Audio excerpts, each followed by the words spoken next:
Hi everyone, how are you?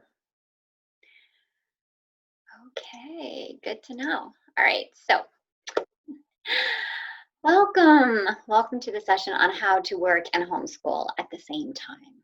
As a working mom who is also homeschooling her kids, you are living in a special kind of chaos. You might be sitting there wondering if it can really be done. Can you really work and homeschool and take care of yourself and not burn out? Hi, my name is Jen, and I'm a working homeschool mom. I've been homeschooling for over 13 years, and I've worked during that time both outside the home, inside the home, and currently I'm doing both. Is it easy? No, not always. But what part of parenting and being a mom is truly easy all the time? The real question we want to ask is it worth it? And the answer is yes. There are many benefits to working and homeschooling at the same time. And a few of them, just off the top of my head, is that your children get to watch you and learn from you. See, they get to see you take pride in your work. They get to see you help others. They get to see how you're handling conflict, learning time management skills, and watch you do something that you love or that you may not love. Well, let's be honest, sometimes we even hate our job. But they get to see us do this because we need to do it.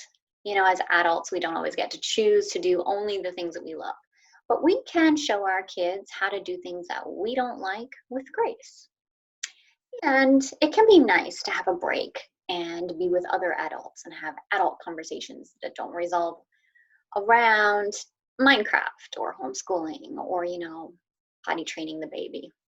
It can be nice to have these adult conversations, and sometimes our work allows us to have an impact on others. So, with that in mind, I'm going to talk to you about how to work and homeschool your kids successfully. We're going to go over 5 things. Okay, so these are 5 things to keep in mind when you're trying to do both. One is that your homeschool will look different. I want to talk about not falling into the comparison trap, comparing your homeschool with the stay at home mom version, and instead compare your real, actual options. This makes a difference in perspective. The second thing we're going to talk about is how to choose your curriculum carefully so that the learning aligns with not only your children's learning styles and personality, but also works with you. We're going to talk about some key questions as a working mom that you need to be asking. This will save you time, money, and frustration on both sides, both your kids and you. We're going to talk about what to do with your kids while you're working and how you can keep the learning going. Number 4, we're going to talk about planning and why it's essential. I'm going to give you a simple framework that you can use to plan out your schedule. And the last thing we're going to talk about is community and why you shouldn't do this journey on your own. All right, so those are the 5 things that we're going to talk about.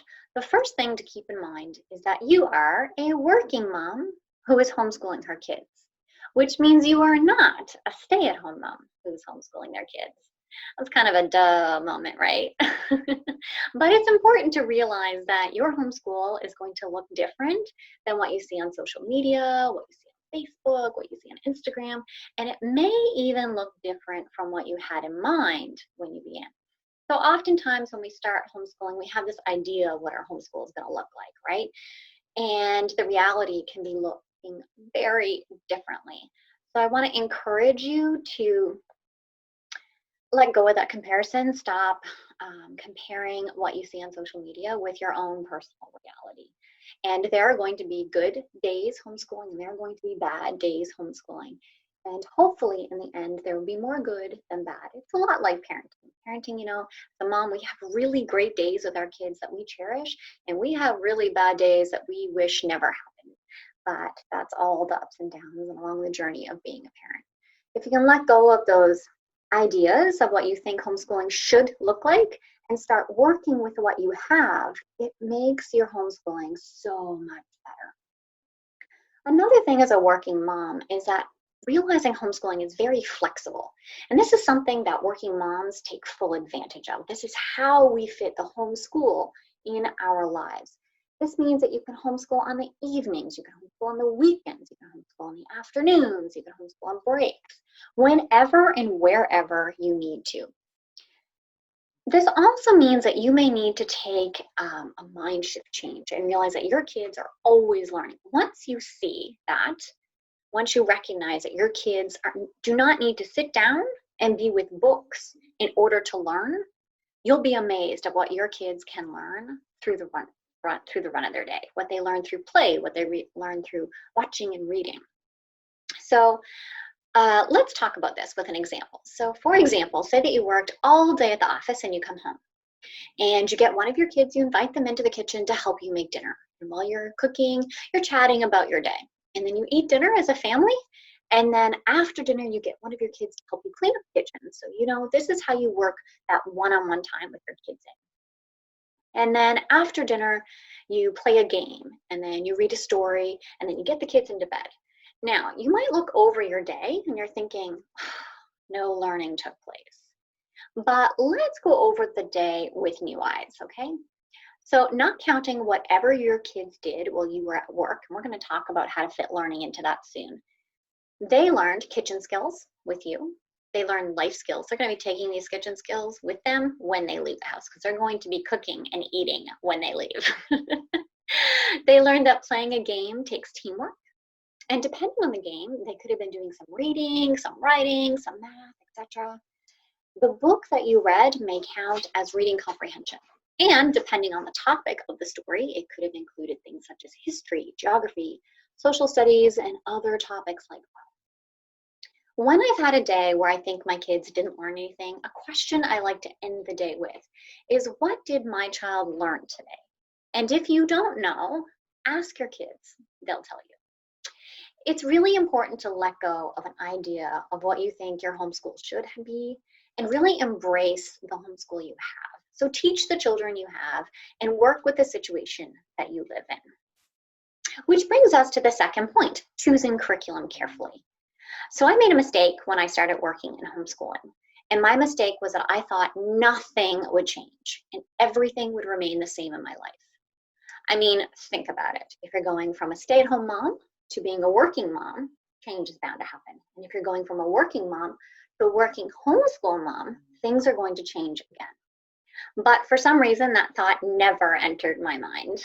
And because of that, and not changing my mindset, I had to struggle big time, but you don't have to.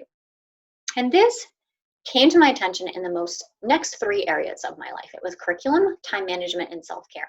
So we're going to talk about those, but let's start with curriculum. So curriculum, when you're choosing it, is similar to exactly how you would lay it out as a homeschool mom. But we're going to talk about questions and things that you need to consider because you are a working mom. Okay? So the first thing that you should do is try to choose a curriculum that works with your child, not against them. Just like any homeschooling parent, you want to take into consideration their learning styles, their interests, how they learn, their learning. Do they learn audio? Do they prefer text? Do they like to read? Do they like to watch? Do they like to listen? But here's where it gets a little different.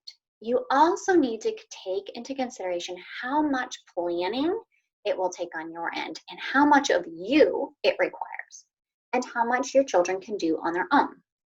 Do yourself a big favor and be super realistic. Get real with yourself. Can you actually fit this program into your life, or are you going to be leaving a lot out? Do you want a more minimal curriculum, something that doesn't require so much time or so much planning? You want a curriculum that allows your child to do it independently.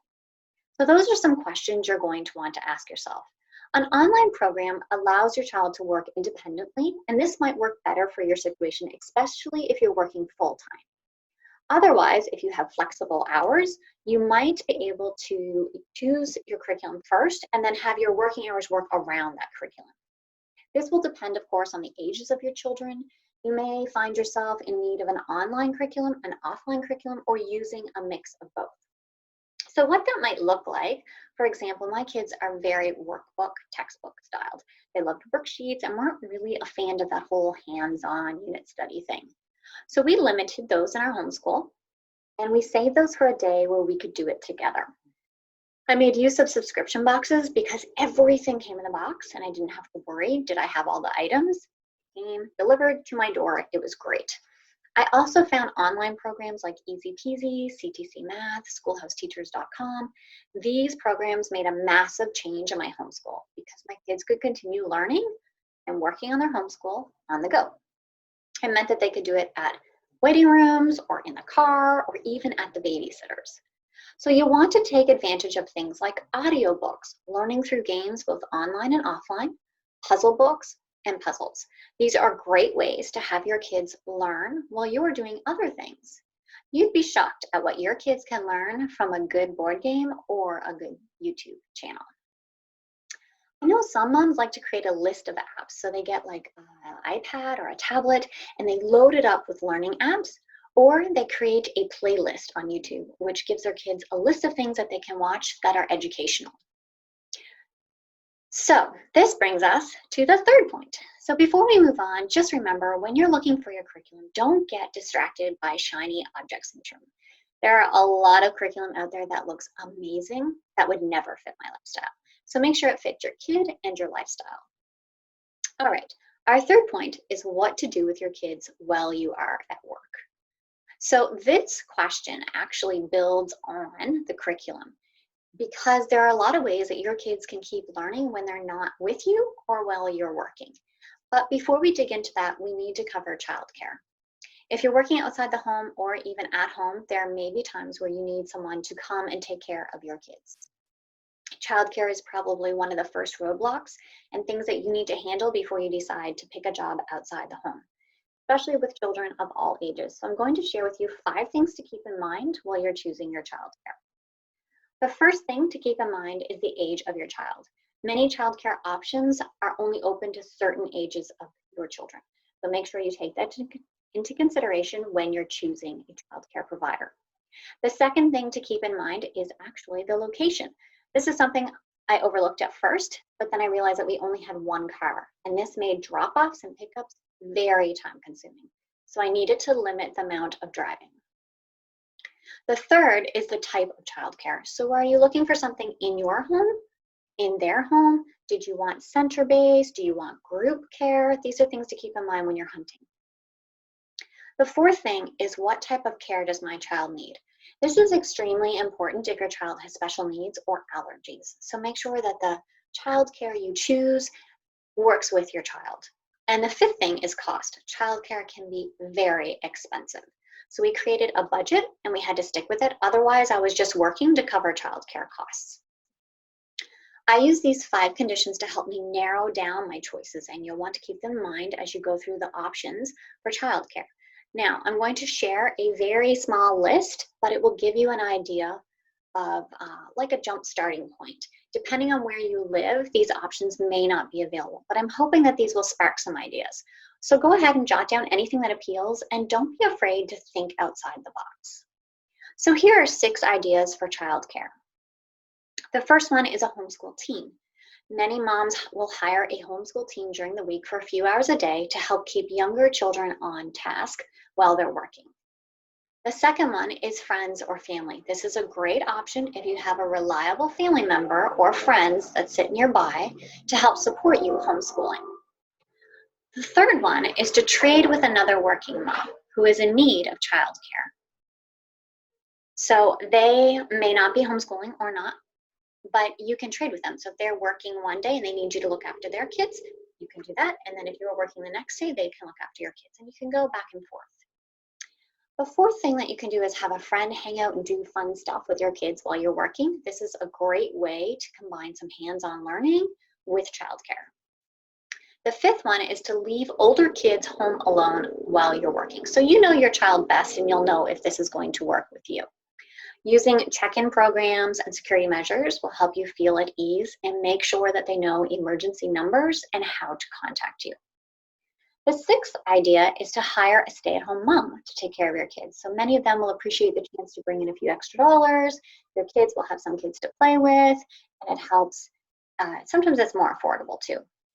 So now that you have this child care issue handled, we're going to add in the learning aspect. And this is how you keep your kids learning while you're working. Please note that these are great options whether you work at home or outside the home. You can work from both. If you work at home, one thing that I will recommend is that you set working hours and communicate these with your kids. So your kids have a great foundation. They know when you're working and when you're not available and what to do. So communicate so that they know what to expect. What are they going to do if they need your attention? What if they get stuck on something if they're working on homeschool? So set up that expectations, let them know the rules so they know how that works. The second thing is to make sure you give them something to do. If you don't give them something to do, they're going to come and find you. So this can be homeschool related, or it can just be learning and fun, okay? One thing I like to create is quiet boxes. So these are a lot like busy boxes, but I removed all the loud things. So there's no drums, there's no flutes, there's no harmonicas, nothing that bings and dings and whistles. Otherwise, when you're doing videos or telephone calls, you won't be able to hear over the kids playing. They might be busy, but they're going to be loud. I like to use two. That way it keeps them from getting bored, so they get one. And then when they're done with that one, we swap it and give them the other one. If you're sending your child somewhere like childcare, you can use a backpack instead of a box. It's the exact same idea, it's just a smaller container, and they can throw it over their shoulder and take it with them, which is great. Okay, so a few things that you can put in the box or in the bag are like audiobooks uploaded to a device like an iPod. Don't forget to include the earbuds or headphones.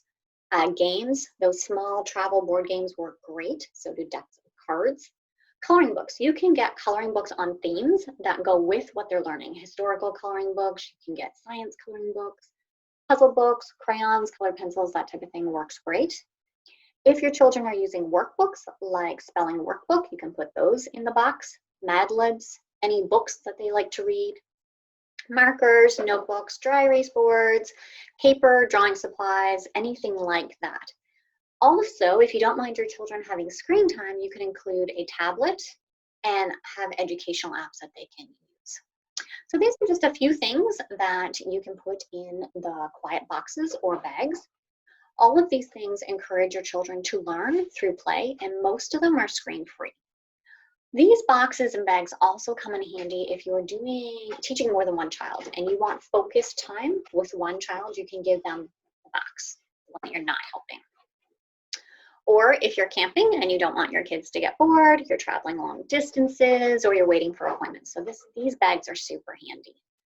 All right, so we're going to talk about the fourth point, which is planning. I feel like this is the key to working and homeschooling, is to learn how to fit all the parts of your life into one schedule. Now, we have to remember not to compare everyone's working homeschooling life, because everyone's schedule and everyone's homeschool is going to look different. Yours is going to look different from mine, mine's going to look different from theirs, and it's supposed to be unique. Even if we had the exact same circumstances, the choices we would make would be different. And so that's the beauty of homeschooling, is that it fits your needs where your family is at. So let's dig into this simple, super simple framework that will help you schedule your work, your homeschool, and your life. Okay, so the first thing to keep in mind when you're designing your schedule is to be as scheduled as you need to be. You need to keep track of all these pieces so nothing gets lost, but you also need to keep it manageable. A lot of times we're tempted to put everything into the schedule, and then we're so scheduled we can't breathe. So you need to keep it simple and only be as scheduled as you need to be to run your life.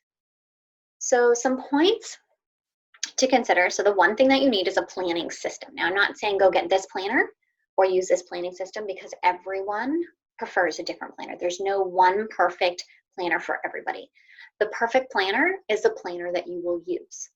So when you're picking out your planning system, here are some things to keep in mind. Do you need everything mapped out? If you need a lot of details, you're going to want to make sure that there's a lot of room for writing or a lot of space in your online planner. The second thing you need to think about is, do you need an outline with lots of wiggle room? So sometimes maybe you just need a very loose outline. Then your planning doesn't have to be so big. Maybe block scheduling works best for you. You need a paper planner, an online planner, or a mix of the two. So the key is to find a planner that works with you, not against you. So if you're on the road a lot, you work on the go, you may prefer a digital planner, something like Trello, Evernote, Homeschool Planet. If you're home and you like to write things out, you might want a paper planner, like a printable paper planner or a Happy Planner. One thing to keep in mind is if you like a paper planner and you're on the go, is to make sure your paper planner fits in your bag or your purse. So make sure it's small enough to do that. Whatever it is, find one that works and that you'll actually use. All right, so now we're going to talk about the things that you put in your planner. So this is the 3-step formula that you need. In order to create a simple schedule, you need to stop looking at what everyone else is using and focus on you. And I keep saying that because on social media, you will find these beautiful planners and they're absolutely gorgeous. But if they're not being used, then they're not going to work and they're definitely not going to help you. All right, so we're going to break our work and our homeschool and our life into 3 sections. Now, life items are things that don't really fall under homeschooling or work. So think of things like doctor's appointment or errands, volunteer, ministry, and more. You get the idea. So we're going to divide it in 3 sections. It's fixed, flexible, and you. So fixed items are things with deadlines that you can't control when they happen. For example, your work schedule. Normally you can't say to your boss, well, I don't feel like coming in to work today, so I'm going to work tomorrow. You may have that flexibility. Most of us don't. Things like co-ops or appointments, surgery appointments, for example. You don't really get to book those. When an opening happens, you go. Flexible items are things that you do have control over. So think homeschool, play dates, field trips, when you get groceries, errands, some appointments. And the last section is self-care. Self-care goes into your planner because it is vital to your well-being and avoiding burnout. The key to self-care is to start small. Start with 5 minutes and work your way up, okay? I actually have an ebook about where I walk you through all of this. It's called How to Tame Your Hectic Schedule, and you can find it on my site at practicalbydefault.com. Now, I'm going to continue to walk you through this, and we're going to talk about how to make your simple schedule. So you have your 3 sections. And remember, the key to creating your schedule is to keep it simple and only add the details that you need. Don't overcomplicate it.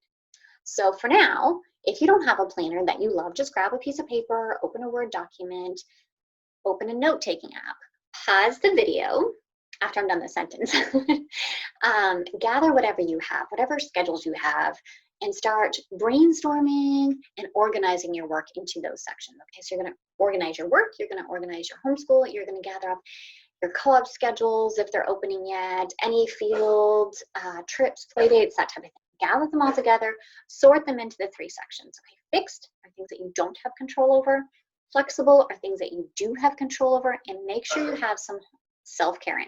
You want to aim for self-care every day if possible.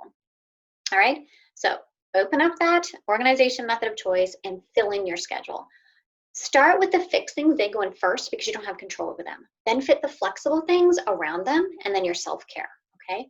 Try to schedule it no more than, say, a month, because you want to allow time to adjust and make changes. And we're going to talk about that next.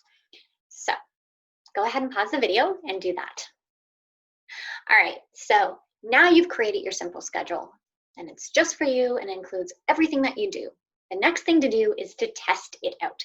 I like to try to test it out for about 2 weeks and then come back and review. I find it's helpful to sit down and review every time I get a new schedule. So there was a time where I got a new schedule every 2 weeks at work, and then I would have to plan out.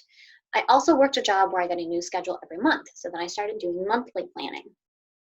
Do give yourself enough time to actually test it. 1 day is not long enough, okay? At the end, you're going to make some adjustments, and I'm going to give you some questions to ask yourself. So you ask the questions, you answer them, you adjust, you try it for another 2 weeks, you go back and ask the questions, and you keep adjusting until you get a schedule that works for you. And keep using the schedule while it works. And when it stops working, go back to your questions and start again. So the questions are, do I need more time for activities? So sometimes we don't block in enough time. We don't take into, say, travel time or change time. If you have to get ready, shower, change, that takes time. Or traveling from here to work. We might not book that in, and then we find we're overlapping. So make sure you gave yourself enough time for the activities. Another thing you're going to want to ask yourself is, did your schedule change? So make sure that you have made those adjustments on your plan. At what point do you feel overwhelmed? Take note when in your week or your day you're feeling overwhelmed, because that's where you want to put in your self-care. 5 minutes of self-care will really help recharge you. And the key to self-care is not doing what everyone else is doing, but asking yourself the question, what recharges me? So if a bath recharges you or a walk around your yard recharges you, do it. Some people think decluttering or feel decluttering recharges them. Go ahead, do it. Another question you want to ask is if something can be moved or adjusted to lessen the load on you. So can you outsource? Can you outsource a subject to an online program or hire a tutor? Can you ask someone else in your family, maybe your husband or a driving teen, to pick up groceries on the way home? This will help give you some space in your schedule. The last two questions are so important. It's what is working great? So take note of anything that's working and keep doing that. What isn't working? So anything that's not working, stop doing those. Try to brainstorm ways to overcome those. All right, so that is your simple schedule. The last key to working and homeschooling successfully is having a community.